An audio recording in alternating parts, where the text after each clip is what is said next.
Hello everyone, welcome to learn science with Payel. আমার নতুন একটা ভিডিওতে তোমাদের সকলকে স্বাগত জানাই। আমি পায়েল। আজকে আমরা পঞ্চম শ্রেণীর আমাদের পরিবেশ খনিজ এবং শক্তি সম্পদ অর্থাৎ 129 পাতা থেকে আলোচনা শুরু করব। অজিতদের স্কুলে আসার পথে ইটখোলা পড়ে, সেখানে 3 লরি কয়লা এলো। অজিত ও তার বন্ধুরা সবাই বলল 10-15 দিনের মধ্যে ইট পোড়ানো শুরু হবে। কয়লা দেখে অজিত বলল, এই কয়লা কোথা থেকে আসে জানিস? 2-3 জন একসঙ্গে বলল, রানীগঞ্জের কয়লা খনি থেকে। বর্ধমান শহর থেকে পশ্চিমে আরও 80-90 কিলোমিটার। সবাই জানে অজিতের মামা কয়লা খনিতে চাকরি করে। অজিত সেখানে যায়, সেখানকার অনেক কিছুই জানে। তাই মনসুর বলল, কয়লা খনি কেমন রে? পুকুরের মতো? এখানে পুকুর কাটতে কাটতে একসময় বালি বেরোয়, ওখানে তেমন কয়লা বেরোয়? মামার কাছে শুনেছি সেই রকমই হয়। সেগুলোকে বলে খোলামুখ খনি। তবে বড় খনিগুলো খুব গভীর, সুড়ঙ্গ করা থাকে, সেখান দিয়ে ঢুকতে হয়। খানিকটা যাওয়ার পরেই চারিদিকে কালো। অবশ্য গাইডরা পথ দেখান। ইলেকট্রিকের আলো নেই, আছে, তবে চারিদিকে কালো কয়লা। আলো জোর কি আর হয়? মেঝেটা সিমেন্টের? তা কি করে হবে? কয়লার মাঝেই তো সুড়ঙ্গ, তাই মেঝেও কয়লার, দেওয়ালও কয়লার, ছাদও কয়লার। আবার এখানে সেখানে জল চুইয়ে পড়ছে, হাঁটার পথটা কাদা কাদা মতন। স্যার আসার পর আবার এসব কথা উঠল। অজিত বলল, মামার কাছে শুনেছি মামাকে প্রায় 500 মিটারের বেশি গভীরে নামতে হয়। মনসুর বলল, আসানসোল সমুদ্রপৃষ্ঠ থেকে প্রায় 100 মিটার উঁচুতে। তোর মামাকেও তাহলে প্রায় সমুদ্রের গভীরে চলে যেতে হয়। মনসুরের কথায় সবাই হাসলো। স্যার হেসে বললেন, সে তো বটেই, ওখানে 600 মিটার গভীরেও কয়লা আছে। তোমরা তো জানো কয়লা হলো পশ্চিমবঙ্গের প্রধান খনিজ সম্পদ। তাহলে আজকে আমরা যেটা পড়ছি সেটা হচ্ছে পশ্চিমবঙ্গের খনিজ সম্পদ। খনিজ সম্পদ বলতে আমরা কোনগুলোকে বোঝাই? সেটা হচ্ছে খনি থেকে আমরা যে সম্পদগুলো উত্তোলন করে থাকি বা খনি থেকে যেগুলোকে আমরা উত্তোলন করে থাকি সেগুলোই হচ্ছে খনিজ সম্পদ, এবং যেগুলোর অর্থকারী গুরুত্ব রয়েছে, যেগুলোকে আমরা বিভিন্নভাবে ব্যবহার করতে পারি। যেমন কয়লা হচ্ছে পশ্চিমবঙ্গের প্রধান খনিজ সম্পদ। এছাড়া কিছু আকরিক হয়, ধাতু হয়, সেগুলো হচ্ছে খনিজ সম্পদের মধ্যে পড়ে। এবার আজকে আমরা যেটা পড়লাম যে কয়লা খনি অঞ্চল। কয়লা খনি অঞ্চল সাধারণত রানীগঞ্জ, দুর্গাপুর, আসানসোল ওই এলাকাটা দেখতে পাওয়া যায়। এবার রানীগঞ্জ, আসানসোল, দুর্গাপুর এগুলো কোন জেলায়? এগুলো হচ্ছে পশ্চিম বর্ধমান জেলায়। বর্ধমান শহর থেকে পশ্চিমে আরও 80-90 কিলোমিটার দূরে হচ্ছে এই রানীগঞ্জের কয়লা খনিগুলো। আর আমরা এখানে কি জানলাম? যে কয়লা খনি অঞ্চলগুলো যে কয়লা পাওয়া যায় সেগুলো হচ্ছে পুকুরের মতো। যেমন আমরা পুকুরে মাটি কাটতে কাটতে বালি বেরোই, ঠিক সেই রকম ওখানেও তাই। কয়লা খনি অঞ্চলগুলোই যখন আমরা মাটি খুঁড়তে থাকি, মাটি কিছু দূর মাটি খোঁড়ার পর ওখানে কয়লা বেরোয়। এবং কয়লা খনিগুলো অনেক রকমের হয়। খোলামুখ খনি হয়, বড় বড় খনি হয়। সেখানে কি হয়? সুড়ঙ্গ কাটা থাকে। এবার ওই সুড়ঙ্গের দুপাশ দিয়ে ওখানকার যারা কয়লা খনি যে শ্রমিকরা রয়েছেন তারা ওই সুড়ঙ্গ দিয়ে হেঁটে যায়, এবং সেখানে ওদের মাথার সামনে একটা লাইট মতো জ্বালানো থাকে। এবার কয়লা খুঁড়ে ওরা তারপরে আবার বেরিয়ে আসে। তাহলে এই হচ্ছে আমার কয়লা খনি অঞ্চল। কয়লা খনি অঞ্চল বলতে আমরা রানীগঞ্জ, দুর্গাপুর, আসানসোল এই এলাকাটাকে বুঝি। আর কয়লা হচ্ছে পশ্চিমবঙ্গের প্রধান খনিজ সম্পদ। তাহলে আজকে আমরা যেটা পড়লাম সেখানের মধ্যে দুটো প্রশ্ন খুব গুরুত্বপূর্ণ। একটা হচ্ছে পশ্চিমবঙ্গের প্রধান খনিজ সম্পদ কি, কয়লা খনি অঞ্চল বলতে আমরা কোন অঞ্চলটাকে বোঝাই, সেটা কোন জেলায় অবস্থিত, এই হচ্ছে আমার এখানকার ইম্পর্টেন্ট প্রশ্ন। কেমন করে হলো কালো? সাবিনা বলল, কত বড় হয় একটা খনি? স্যার বললেন, ওই অঞ্চলে অনেক জায়গায় অনেকগুলো কয়লা খনি। আসানসোল, রানীগঞ্জের উত্তর পূর্ব আর দক্ষিণ পশ্চিমে খনিগুলো ছড়ানো। তাহলে কয়লা খনি অঞ্চল বলতে আমরা কোন অঞ্চলটাকে বুঝি? রানীগঞ্জ, আসানসোল তোমাদের আগেই বললাম, তার উত্তর পূর্ব আর দক্ষিণ পশ্চিম অঞ্চল জুড়ে আমাদের কয়লা খনিগুলো ছড়ানো থাকে। এবার এটা কোন জেলার মধ্যে পড়ছে? পশ্চিম বর্ধমান। আর দেখো কোন কোন জেলাগুলোর মধ্যে পড়ছে? বীরভূম, বাঁকুড়া, পুরুলিয়াতেও কয়লা খনি আছে। প্রায় 1,500 বর্গ কিলোমিটার অঞ্চল জুড়ে এই কয়লা খনি অঞ্চল। তাহলে কয়লা খনি অঞ্চলটা কতটা এলাকা জুড়ে থাকে? প্রায় 1,500 বর্গ কিলোমিটার এলাকা জুড়েই হচ্ছে আমাদের এই কয়লা খনি অঞ্চলটা। কোন কোন জেলার মধ্যে পড়ছে কয়লা খনি অঞ্চলগুলো? এক হচ্ছে পশ্চিম বর্ধমান, সেটা তো বললাম, সেটা কয়লা খনির হচ্ছে মেন অঞ্চল। এছাড়া আর কোথায় কোথায় দেখতে পাওয়া যায়? বীরভূম, বাঁকুড়া, পুরুলিয়া প্রভৃতি জেলাতে কয়লা খনিগুলো আমরা দেখতে পাই। সাবিনা বুঝতে পারলো না। অজিত বলল, ধর একটা জায়গায় 60 কিলোমিটার লম্বা, 25 কিলোমিটার চওড়া। 60 আর 25 গুণ কর, দেখবি জায়গাটার ক্ষেত্রফল 1500 বর্গ কিলোমিটার হবে। স্যার বললেন, ঠিক বলেছ, তবে কয়লা খনি অঞ্চলটা অবশ্য ওই রকম আয়তকার নয়, কিন্তু মাটির নিচে এত কয়লা এলো কোথা থেকে? সাবিনা এ কথা জানতে চাইল। স্যার বললেন, কাঠ কয়লা কি করে হয় জানো? ফরিদা বলল, হ্যাঁ স্যার, জ্বলন্ত কাঠে জল দিতে হয়, কাঠ নিভে যায়, কিন্তু ওর মধ্যে জ্বালানি থেকে যায়। অরূপ বলল, জ্বলন্ত কাঠটা বস্তা দিয়ে চাপা দিলেও নিভে যায়। স্যার বললেন, তুমি কি ওইভাবে কাঠ কয়লা করেছো নাকি? হ্যাঁ স্যার, ওইভাবে নেভালে সেই কাঠ কয়লা দিয়ে তুবড়ি বানানো যায়। তাহলে যদি আমাদের পরীক্ষায় প্রশ্ন আসে যে কাঠ কয়লা আমরা কিভাবে করি, কাঠ কয়লা হচ্ছে জ্বলন্ত কাঠে যদি আমরা জল দিই তাহলে সেক্ষেত্রে আমরা কাঠ কয়লা পাই, আবার জ্বলন্ত কাঠকে যদি আমরা কোনো বস্তা জাতীয় কোনো জিনিস দিয়ে মানে নেভাই তবেও আমরা কাঠ কয়লা পেয়ে থাকি। এবার ওই কাঠ কয়লা কি কাজে লাগে? কাঠ কয়লা হচ্ছে তুবড়ির জ্বালানি হিসাবে কাজে লাগে। বেশ, ধরো ভূমিকম্প হয়ে অনেক গাছপালা মাটির তলায় চাপা পড়ে গেল, 100 বছর পরে ওই গাছপালার কাঠগুলো কি হবে? মাটির নিচে চাপে আর জলে পচে যাবে। পবন বলল, না স্যার, কাঠের অসার অংশগুলো শুধু পচে যাবে, কিন্তু সার অংশগুলো পচবে না। তাহলে ওগুলো কি হবে ভাবো দেখি। তাহলে আজকে আমরা কি দেখলাম, কয়লা কিভাবে তৈরি হয় এটা এবার আমরা পড়বো। কয়লা কিভাবে তৈরি হয়? বহু বহু বছর আগে বিভিন্ন প্রাকৃতিক বিপর্যয়, যেমন ভূমিকম্প, বিভিন্ন প্রাকৃতিক বিপর্যয়ের কারণে যখন উদ্ভিদ এবং প্রাণীর দেহাবশেষ মাটির নিচে চাপা পড়ে যায় বা মাটির নিচটা কি হয়, ভীষণ গরম হয়। এবার মাটির নিচে সেই গরম আর চাপে, ওপরের যে অংশের চাপ আর তাপের ফলে কি হয়ে যায়, দুটো জিনিস ঘটে। একটা হচ্ছে সেই গাছপালা, উদ্ভিদ এবং প্রাণী দেহের দুটো অংশ থাকে, একটা হচ্ছে সার অংশ, একটা হচ্ছে অসার অংশ। অসার অংশগুলো কি হয়, পচে যায়, আর সার অংশগুলো কি হয়, জমাট বেঁধে কয়লায় পরিণত হয়। কেন? তার কারণ হচ্ছে উদ্ভিদ এবং প্রাণী দেহের প্রধান উপাদানই হচ্ছে কার্বন। এই কার্বন মানেই হচ্ছে সার অংশটা, এবং এই সার অংশটাই জমাট বেঁধে কয়লায় পরিণত হয়। দেখো 131 পাতা। পুড়ে পুড়ে তাপ দিল, রইল পড়ে ছাই। পরের দিন অরূপ বলল, ওই গাছগুলো অনেকদিন চাপা থাকলে কি কয়লা হয়ে যাবে? কাঠ কয়লার মতো হবে? মাটি তো আর জ্বলে না, লোহাও জ্বলে না, কাঠ আর কয়লা জ্বলে, এভাবেই বোধহয় কয়লা তৈরি হয়েছে। স্যারকে কথা বলতেই স্যার খুব খুশি হলেন, বললেন, এই তো বেশ আন্দাজ করেছো, তবে 1000 বছরে হয়নি, অনেক হাজার হাজার বছর আগে চাপা পড়া গাছ থেকেই কয়লা হয়েছে। প্রাণীদের হাড় থেকেও হতে পারে।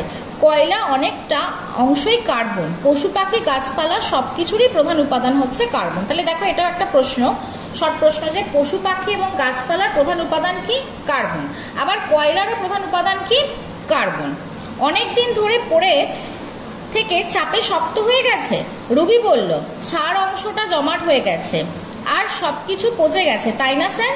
হ্যাঁ, তবে শুধু চাপ নয়, মাটির নিচে গরমও খুব। তোমাদের যেটা বলছিলাম যে মাটির অভ্যন্তরে ভীষণ গরম, এবং সেই গরম আর চাপের ফলে সেই জমাট বেঁধে সার অংশগুলো কয়লায় পরিণত হয়। চাপে আর তাপে এমন হয়েছে, কার্বন অংশটা জমাট হয়ে রয়ে গেছে, ওই কার্বনে জমে কয়লা। তাহলে কয়লা পড়লে ছাই হয় কেন? সব কয়লায় বেশি ছাই হয় না। চাপে আর তাপে যত বেশি দিন থাকে ততই অন্য জিনিস কমে যায়, ফলে কয়লায় কার্বনের ভাগ বেড়ে যায়। আর যে কয়লায় কার্বনের ভাগ বেশি সেগুলো অত্যন্ত বেশি হিট হয়, এবং সেগুলো তোমার লৌহ ইস্পাত কারখানায় ব্যবহার করা হয়, বিদ্যুৎ তৈরিতে ব্যবহার করা হয়। আর যে কয়লায় কার্বনের ভাগ কম সেগুলো খুব কম মানের হয়, মানে কম উত্তাপ দেয়, সেগুলো আমরা রান্নার কাজে ব্যবহার করে থাকি। তাহলে যে কয়লায় কার্বনের ভাগ বেড়ে যায় সেই কয়লা পোড়ালে ছাই খুব কম হয়। সেগুলো নিশ্চয়ই মাটির অনেক গভীরে থাকে, তাই না? ঠিক বলেছ, কিন্তু এমন কেন ভাবছো? আয়ুব বলল, গভীরে থাকলে বেশি চাপ পড়বে, আর গভীরে তো গরমে বেশি। বাহ, এবারও ঠিক বলেছ, কিন্তু একথা জানলে কি করে? টিভিতে আগ্নেয়গিরি দেখেছি, গরম লাভা বাইরে বেরিয়ে আসে, তাই মনে হলো মাটির নিচ গভীরে খুব গরম। তাহলে আমরা পরে তোমরা পড়বে, আগ্নেয়গিরি পড়বে, লাভা পড়বে, ম্যাগমা পড়বে। আগ্নেয়গিরিটা কি? আগ্নেয়গিরি হচ্ছে পাহাড় বা ফাটলের মুখ থেকে, যে কোনো পাহাড় বা যে কোনো পাথরের ফাটলের মুখ থেকে যখন পৃথিবীর অভ্যন্তরের গরম লাভাটা যখন বাইরে বেরিয়ে আসে তখন সেটাকে আমরা আগ্নেয়গিরি বলে থাকি। এবার পৃথিবীর সেটা দেখলেই মনে হয়েছে যে পৃথিবীর অভ্যন্তরে খুব গরম। তাহলে আমরা এখান থেকে দুটো জিনিস পেলাম, একটা হচ্ছে কয়লা কিভাবে তৈরি হয়েছে, যে বহু হাজার হাজার বছর ধরে বিভিন্ন প্রাকৃতিক বিপর্যয়ের ফলে উদ্ভিদ এবং প্রাণীর দেহাবশেষ মাটির নিচে চাপা পড়ে গেছে এবং সেখানে অসার অংশগুলো পচে গেছে, আর সার অংশগুলোর প্রধান উপাদান কার্বন, তাই সার অংশগুলো জমাট হয়ে কয়লায় পরিণত হয়েছে। আর এখানে কি প্রশ্ন আছে যে গাছপালা পশু পাখির প্রধান উপাদান কি, সেটা হবে কার্বন। আর একটা আছে কয়লার প্রধান উপাদান কি, সেটাও হবে কার্বন। আর একটা জিনিস যেটা পড়তে হবে সেটা হচ্ছে যে কয়লার কার্বনের ভাগ বেশি সেটা খুব উত্তপ্ত হয় এবং সেটা ছায়ের পরিমাণও কম হয়, সেই কয়লাগুলো আমরা লৌহ ইস্পাত কেন্দ্রে, লোহা গলাতে বা বিদ্যুৎ উৎপাদনের কাজে ব্যবহার করি। আর যেখানে কার্বনের ভাগ বেশি সেই কয়লাগুলো আমরা রান্নার কাজে বা গৃহস্থলীর বিভিন্ন কাজে ব্যবহার করে থাকি। এবার আমরা 132 পাতায় পড়ব কয়লার ধোঁয়া। বাড়ি ফেরার পথে আয়ুব অজিতকে বলল, তোমার মামা যখন কয়লা খনির সুরঙ্গে নামেন তখন শ্বাসকষ্ট হয় না?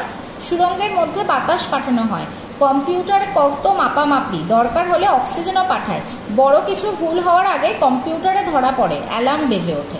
তাহলে এখান থেকে আমরা কি দেখলাম, যে আমরা যত মাটির নিচে যাব এবং ওপরে উঠবো, যেমন পাহাড়ে যদি আমরা উঠি, যেমন যারা ট্রেকিং করতে যায় দেখবে তারা অক্সিজেনের সিলিন্ডার নিয়ে যায়, মাস্ক লাগানো থাকে মুখে, তার কারণ আমরা যত উপরের দিকে উঠবো তত অক্সিজেনের পরিমাণ কমতে থাকে। আবার উল্টো দিকে আমরা যত পৃথিবীর নিচের দিকে নামবো, যদি আমরা সুড়ঙ্গ কেটে নিচের দিকে নামতে থাকি তত অক্সিজেনের পরিমাণ কমতে থাকে।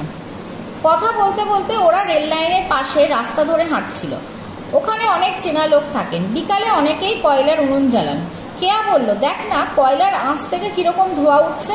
পরদিন ক্লাসে এইসব কথা হলো। স্যার বললেন, ওই ধোঁয়া খুব বিষাক্ত। তার কারণ হচ্ছে কি, ধোঁয়াতে বিভিন্ন ধরনের গ্যাসের অক্সাইড থাকে, যেমন carbon die oxide, carbon monoxide, নাইট্রোজেনের বিভিন্ন অক্সাইড, সালফারের বিভিন্ন অক্সাইড এই ধোঁয়াতে উপস্থিত থাকে। কেয়া বলল, চোখে গেলে চোখ খুব জ্বালা করে। কাঠের ধোঁয়াতেও কি তাই হয়? দুটোরই তো একই উৎস। সবচেয়ে সমস্যা কি জানো? ধোঁয়াতে সালফারের অক্সাইড, নাইট্রোজেনের অক্সাইড, কার্বন অক্সাইড থাকে। ওই গ্যাসগুলো বৃষ্টির জলের সঙ্গে গুলে গিয়ে অ্যাসিড বৃষ্টি হতে পারে। এতে মাটি, গাছপালা, সৌধের নানা ক্ষতি হয়। তাহলে এখান থেকে আমরা কি দেখলাম, যে ধোঁয়া খুব বিষাক্ত। এই যে কয়লার ধোঁয়া বলো, রান্নার ধোঁয়া বলো, এগুলো খুব বিষাক্ত। এগুলোতে যদি আমরা দীর্ঘদিন ধরে থাকি তাহলে আমাদের ফুসফুসের সমস্যা হতে পারে। আর ইনস্ট্যান্ট যদি আমরা থাকি তাহলে কি হয়, আমাদের চোখটা জ্বালা করে। দেখবে আমরা যখনই ধোঁয়ার মধ্যে থাকি আমাদের চোখটা জ্বালা করে, কাশি হয়, শ্বাসকষ্ট হয় অনেকের। কেন ধোঁয়াটা বিষাক্ত? তার কারণ হচ্ছে ধোঁয়ায় বিভিন্ন গ্যাসের অক্সাইড মিশে থাকে, যেমন সালফারের অক্সাইড, নাইট্রোজেনের oxide, carbon die oxide, carbon monoxide, এই সমস্ত অক্সাইডগুলো মিশে থাকে যেগুলো আমাদের পক্ষে ক্ষতিকর। আচ্ছা, আর অ্যাসিড বৃষ্টি, এখানে এই অ্যাসিড বৃষ্টিটা খুব ইম্পর্টেন্ট। অ্যাসিড বৃষ্টি কি? অ্যাসিড বৃষ্টি হচ্ছে এই যে বললাম না, যে বিভিন্ন রকম ধোঁয়াতে বিভিন্ন রকম ক্ষতিকর অক্সাইড থাকে, এই অক্সাইডগুলো যখন বৃষ্টির জলের সঙ্গে মিশে অ্যাসিডে পরিণত হয়, তখন সেটা যখন বৃষ্টির জলের সঙ্গে মিশে পৃথিবীতে নেমে আসে তখন সেটাকে বলা হয় অ্যাসিড বৃষ্টি। এই অ্যাসিড বৃষ্টি আমাদের জন্য ভীষণ ক্ষতিকারক। তার কারণ হচ্ছে স্কিন ক্যান্সার, বিভিন্ন রকম ডিজিজ হয় অ্যাসিড বৃষ্টির প্রভাবে। অ্যাসিড বৃষ্টি গাছপালার ক্ষতি করে, গাছপালা শুকিয়ে যায়, গাছপালা মরে যায়, মাটির পিএইচ ক্ষমতা নষ্ট করে দেয়, সেগুলো তোমরা পরে বড় হয়ে পড়বে। সৌধের ক্ষতি করে, যেটাকে আমরা স্টোন ক্যান্সার বলি, যে বিভিন্ন রকম স্মৃতিসৌধের গায়ে যে ছাপ পড়ে যায়, সেগুলো অ্যাসিড বৃষ্টির কারণে হয়। তাই চোখ জ্বালা করে? হ্যাঁ, চোখে একটু আধটু ধোঁয়া লাগলে কিছু হবে না, কিন্তু যাদের চোখে রোজ ধোঁয়া লাগে তাদের চোখের ক্ষতি হবে। অরূপ বলল, এই ধোঁয়াতে কোনো বিষাক্ত গ্যাস আছে? একটা বিষাক্ত গ্যাস তো আছে, কার্বন মনোঅক্সাইড। এছাড়া ধোঁয়ায় অনেক গুঁড়ো জিনিস থাকে, সেগুলো শ্বাসে গেলে তো ক্ষতির আরো অনেক কিছু থাকে ধোঁয়ায়। এইসব নিয়ে বন্ধুদের নিজেদের মধ্যে কথা বলো, পাড়ায় বাড়িতে আলোচনা করো। তাহলে ধোঁয়ায় কি কি বিষাক্ত গ্যাস থাকে সেগুলো তোমাদেরকে বললাম। আর যেটা সবচেয়ে বেশি বিষাক্ত সেটা হচ্ছে কার্বন মনোঅক্সাইড। এই কার্বন মনোঅক্সাইড আমাদের চোখে গেলে চোখ জ্বালা করে, ধস যেন না নামে। এই যে ধসটা কি? ধসটা হচ্ছে যখন ভেতর থেকে কোনো অংশটাকে কেটে নেব, যেমন ধরো ভেতর থেকে যদি আমি বালি কেটে নিই বা মাটি কেটে নিই, তাহলে কি হবে, ওপরের অংশটা থেকে কি হবে, ওপরের অংশটা পৃথিবীর মাধ্যাকর্ষণ শক্তির প্রভাবে নিচে নেমে আসবে, সেটাকে আমরা বলি ধস। ধস কোথায় নামে? ধস হচ্ছে তোমার দেখবে গঙ্গা তীরবর্তী এলাকায় ধস নামে, আমাদের কয়লা খনি অঞ্চলে ধস নামে। এবার আজকে আমরা যেটা পড়বো, ধস না নামে কেন। নিতাইদের পাড়াটা একটা মজে যাওয়া নদীর ধারে। বাড়ির কাছে পৌঁছে গেছে নিতাই। হঠাৎ দেখলো নদীর দিকটায় অনেক লোক। কি ব্যাপার? সুভাষ কাকা বললেন, একটা ছেলে পড়ে গেছে। ছেলেটা ছুটতে ছুটতে যাচ্ছিল, বুঝতেই পারেনি যে ভেতর থেকে বালি কাটা হয়েছে। ওপরের মাটি ধসে পড়ে বাচ্চাটা গর্তে পড়ে গেছে। নদীর পাড়ের ওপরের দিকে একটু মাটি, তার নিচে বালি থাকে। বাড়ির মেঝে তৈরি করতে বালি লাগে, তখন ওই বালি তুলে নেয় লোকজন। তাহলে দেখবে তোমরা যদি গঙ্গার ধারের দিকে বেড়াতে যাও তখন দেখতে পাবে যে বালিগুলো বা মাটিটা কেমন লেয়ারের মতো হয়। প্রথমে একটু মাটি থাকে, তার নিচে বালি থাকে, আবার মাটি থাকে, আবার বালি থাকে। এবার যখন বিভিন্ন কারণে আমরা ওই বালিটা তুলে নিই তখন কি হয়, ভেতরের অংশটা ফাঁপা হয়ে যায়। এবার ফাঁপা হয়ে যাওয়ার জন্য ওপরের যে বালিটা কি হয়, পৃথিবীর মাধ্যাকর্ষণ শক্তি যে টান রয়েছে আমাদের, যে কোনো বস্তুকে পৃথিবী নিজের কেন্দ্রের দিকে টানে, ওই টানের প্রভাবে ওপরের মাটিটা তখন ধসে পড়ে যায়, যেটা আমি তোমাদের প্রথমেই বললাম। বিনা দ্বিধা বললেন ছেলেটার বেশি লাগেনি, কিন্তু ভেতর থেকে এমনতর বালি কেটে নিলে মাটি তো ধসে পড়বেই। নিতাই ভাবলো কয়লা খনিতে কয়লা তুলে নিলে কি হবে, ওদিকেও তো অনেক জায়গায় ওপরে মাটি, ভেতর থেকে কয়লা তুলে নিয়েছে, সেখানেও কি এইভাবে মাটি ধসে যেতে পারে? পরের দিন নিত্যা এই কথা ক্লাসে সবাইকে বলল। অজিত বলল ওই ফাঁকা জায়গাগুলো বালি দিয়ে ভরাট করে দিতে হয়, অবশ্য মাটি আলগা থেকে যায়। তাহলে আমাদের কি করতে হয়, কয়লা খনি অঞ্চলে যেখানে কয়লা তুলে নেওয়া হয়, যেখানে খুব বেশি পরিমাণে কয়লা তুলে নেওয়া হয়, তখন সেই অঞ্চলগুলোয় ধস নামে। এবার সেই ধস আটকানোর জন্য প্রাইমারি কি ব্যবস্থা নেওয়া হয়, যে যেখান থেকে আমরা কয়লাটা তুলছি সেখানে বালি দিয়ে ভরাট করে দেওয়া হয়। যদিও মাটিটা ভেতরে আলগা থাকে কিন্তু তারপরেও বালি দিয়ে ভরাট করে দেওয়া হয়। স্যার বললেন সেই জন্য কয়লা খনি অঞ্চলে গাছ লাগানো খুব দরকার, শিকড়গুলো যাতে মাটির নিচে জালের মতো ছড়ায়। তাহলে কেন আমাদের কয়লা খনি অঞ্চলে গাছ লাগাতে হবে? কারণ কয়লা খনি অঞ্চলে খুব সহজে ধস নামে, এবং যাতে ধস আটকানো যায় তাই জন্য আমাদের গাছ লাগাতে হবে, কারণ গাছের শিকড় মাটিকে জালের মতো শক্ত করে আটকে ধরে রাখে। তাই আমাদের কয়লা খনি অঞ্চলে গাছ লাগানো দরকার। নিতাই বলল বুঝেছি, তাহলে ধসের ভয় কমে। কয়লা তুলে বালি দিয়ে ভরাট করা হয়, গাছও লাগানো হয়, তবু ধস নামে। একটা দুটো নয়, অনেক জায়গায় ধস নেমে বাড়িঘর নষ্ট হয়ে গেছে। এই কারণে খনি থেকে সব কয়লা তুলে নেওয়া যায় না, কিছু খনি থেকে হয়তো একটু বেশি তোলা হয়ে গেছে, সেখানেই ধস নামে। তাহলে এখান থেকে ইম্পর্টেন্ট প্রশ্নটা কি, এখানে হচ্ছে কয়লা খনি অঞ্চলে ধস নামে কেন, কয়লা খনি অঞ্চলে ধস আটকানোর জন্য আমাদের কি কি ব্যবস্থা নেওয়া দরকার, সেগুলো হচ্ছে এখানকার ইম্পর্টেন্ট প্রশ্ন। এবার 134 পাতা, কম গরম আগুন বেশি গরম আগুন। স্যার ক্লাসে আসতে অজিত জানতে চাইল সব আগুন একই রকম গরম কিনা। স্যার বললেন সব আগুন একরকম গরম নয়, গরমের কম বেশি আছে, কিছু কাজে কম গরম আগুন লাগে, যেমন রান্না। খালেদা বলল কয়লার গুঁড়োর সঙ্গে মাটি মিশিয়ে গুল বানিয়েও রান্না হয়। ঠিক, কম কার্বন আছে এমন কয়লার আগুনে রান্নার কাজ চলবে, কিন্তু যদি বেশি খুব গরম আগুন লাগে তাহলে কয়লা আরো খাঁটি হওয়া চাই, খুঁজতে হবে কোন কয়লায় কার্বনের ভাগ বেশি। তোমাদের আমি এর আগে যখন কয়লা পড়ানো শুরুই করেছিলাম তখনই তোমাদেরকে একটা কথা বলেছিলাম যে বেশি গরম আগুন আবার কম গরম আগুনের কথাটা বলেছিলাম। তো এখানে দেখো সেটাই লেখা রয়েছে যে বেশি গরম আগুন কখন হবে, যেখানে কার্বনের ভাগের পরিমাণ বেশি হবে। অজিত বলল কিন্তু কি কাজে অত গরম আগুন লাগে? লৌহ ইস্পাত কারখানায় লোহা গলাতে হয়, সেখানে লাগে, তাছাড়া বিদ্যুৎ তৈরি করতে লাগে। বিদ্যুৎ দিয়ে সব কাজ করা যায়, আলো জ্বলছে, পাখা চলছে, টিভি কম্পিউটার চলছে। রবি বলল দাদু বলে তোমরা যখন আমার মতো বয়স হবে তখন পেট্রোল ডিজেল ফুরিয়ে যাবে, তখন বাসও হয়তো বিদ্যুৎ দিয়ে চলবে। এখন অনেক জায়গায় বিদ্যুৎ দিয়ে বাস চলা শুরু হয়ে গেছে। আয়ুব বলল কয়লা না হয় ফুরোবে, যা জমা আছে সেটুকুই আছে, পেট্রোল ডিজেল কি করে ফুরোবে? পেট্রোল ডিজেলও কয়লার মতো। এই বলে স্যার বোর্ডের এ বিষয়ে লিখে দিলেন। দেখো বোর্ডে এই যে নীল রঙের তোমাদের যে বক্সটা রয়েছে সেটা দেখো, পেট্রোলিয়াম থেকে পেট্রোল ডিজেল কেরোসিন হয়। পেট্রোলিয়াম কি? পেট্রোলিয়াম হচ্ছে ঠিক কয়লার মতোই জীবাশ্ম জ্বালানি। পেট্রোলিয়াম থকথকে কাদা কাদা, মাটির নিচেই পাওয়া যায়। গাছের থেকে যেভাবে কয়লা হয়েছে সেইভাবে প্রাণীদেহ থেকেই পেট্রোলিয়াম হয়েছে। কয়লা পেট্রোলিয়াম দুটোকেই জীবাশ্ম জ্বালানি বলে। তাহলে জীবাশ্ম জ্বালানি কি? জীবদেহ থেকে প্রাপ্ত জ্বালানিকেই বলা হয় জীবাশ্ম জ্বালানি। কিভাবে তৈরি হয়েছে? সেই একই প্রসেস, বহু বছর ধরে উদ্ভিদ এবং প্রাণীর দেহাবশেষ মাটির নিচে চাপা পড়ে যাচ্ছে, তারপর চাপে এবং তাপে কয়লা এবং পেট্রোলিয়াম এই দুই ধরনের জীবাশ্ম জ্বালানিতে পরিণত হচ্ছে। এবার এই পেট্রোলিয়াম থেকে, পেট্রোলিয়ামটা কিরকম দেখতে? থকথকে কাদা কাদার মতো। আর পেট্রোলিয়াম থেকে কি উৎপন্ন হচ্ছে? Petrol diesel kerosene. স্যার বললেন পেট্রোল ডিজেলও কয়লার মতো। সবাই পড়লো। আয়ুব বলল তাহলে তো দুটোই ফুরিয়ে যাবে। স্যার বললেন তবে পেট্রোলিয়াম হয়তো আগে ফুরোবে, কয়লা তারপরেও চলবে, কিন্তু কয়েকশো বছর পর তাও হয়তো ফুরোবে। তাহলে কি হচ্ছে, এই যে কয়লা, পেট্রোলিয়াম, এগুলো কি হচ্ছে, এগুলো হচ্ছে প্রচলিত শক্তি, মানে আমরা বহু বছর ধরে ব্যবহার করছি, এবং এগুলো কি হচ্ছে, এগুলো হচ্ছে একসময় নিঃশেষ হয়ে যাবে, অর্থাৎ একসময় ফুরিয়ে যাবে। তখন মানুষকে এখন ওই জন্য কি হচ্ছে, বিকল্প চিন্তা ভাবনা করা হচ্ছে। আজকে আমরা 134 পাতা পর্যন্ত পড়লাম। যদি তোমাদের ভিডিওটা ভালো লেগে থাকে তাহলে অবশ্যই লাইক করবে এবং বন্ধুদের সাথে শেয়ার করে দেবে, আর নতুন নতুন ভিডিও পেতে আমার চ্যানেলটাকে সাবস্ক্রাইব করে দেবে। আজকের ভিডিও এই পর্যন্তই। থ্যাংক ইউ সকলকে।